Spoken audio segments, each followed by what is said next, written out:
अगर बेटा सोच के साथ पढ़ेगा कि नहीं यार ये मेरी लाइफ का सबसे इंपॉर्टेंट एग्जाम है, क्योंकि आपने क्या किया था बेटा, लगभग अपनी लाइफ में जब मतलब ड्रीम करना शुरू किया था कि यार हम डॉक्टर बनेंगे, तो उस समय भी आपने ये सोचा था कि यार हम ऐसे पढ़ेंगे वैसे पढ़ेंगे। लेकिन जब हम रियलिटी में आते हैं ना कि ये आखिरी के 2.5 महीने हैं, मुझे कितना एफर्ट करना है, तो अब आकर आपकी मतलब एक्चुअल सोच की टेस्टिंग होती है। बहुत सारे बच्चे मतलब जब इस बैच में आए थे तो मैं हर टेस्ट में 700 लाऊंगा ऐसी सोच के साथ थे। अब धीरे धीरे जब नंबर 400, 450, 500 पे सेटल हो रहे हैं तो उन्हें लग रहा है कि यार ड्रीम टूट रहा है, शायद चीजें मेरे हाथ से निकल रही हैं, पर ऐसा नहीं होता है।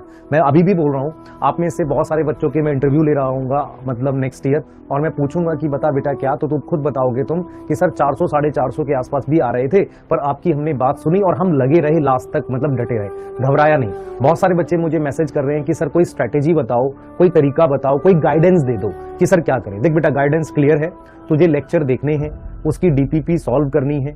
डीपीपी के साथ साथ जैसे मैं अगर डोपा दे रहा हूं तो डोपा कर, सक्षम की डीपीपी दूंगा, अभी मैंने एक ही दी है, मेरे को दूसरी देनी है, ठीक है।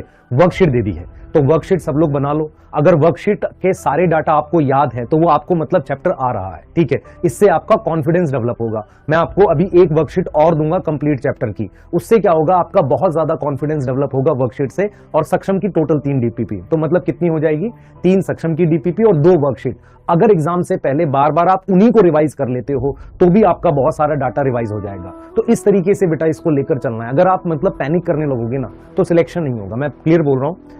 पैनिक करने से ज्यादा मतलब क्या होता है कि हम सोचते रहते हैं कि मतलब कैसे होगा क्या होगा। आप डेली का काम डेली फिनिश करो, कैसे भी करके पूरा स्ट्रेच करते रहो, पूरी मेहनत करते रहो, सिलेक्शन हो जाएगा अपने आप। ऐसा नहीं आपकी टेस्ट सीरीज चल रही है उसमें कम ही रिवाइज कर पा रहे हो, पर छोड़ो मत उसे, ऐसे मत कर दो कि बाद में देंगे, कोई नया प्लान मत लेकर आओ। जैसे अभी टेस्ट सीरीज के कितने चैप्टर आपने कर लिए रिवाइज, वो भी आपको पता होने चाहिए। क्लियर है? तो क्लियर प्लान है, डेली के डेली लेक्चर देखो, करंट करते हुए चलो, पुराने रिवीजन का 1 घंटे का 1.5 घंटे का कोई स्लॉट निकालो, अपने नोट्स रिवाइज करो, फॉर्मूला रिवाइज करो, अपनी डीपीपी जो पहले की मैंने वर्कशीट दे रखी है चैप्टर वाइज उनको रिवाइज करो। इस तरीके से अगर आगे बढ़ोगे तो सिलेक्ट होना मतलब चांस बढ़ जाएंगे। और मैं फिर बोल रहा हूं, सिलेक्शन हार्ड वर्क का बाई प्रोडक्ट होता है। किसी को नहीं पता कि वो इस बार सिलेक्ट होगा नहीं होगा, अच्छा कर रहा है, पर डाउट सबके मन में होता है। पर क्योंकि मार्क्स उसको रिफ्लेक्ट करते हैं कि यार हमें ये स्कोर लाना है, क्योंकि टाइम कम मिला ना बेटा, 9 महीने 8 महीने का टाइम मिला इस वाले बैच में आपको भी, हमें भी पढ़ाने के लिए।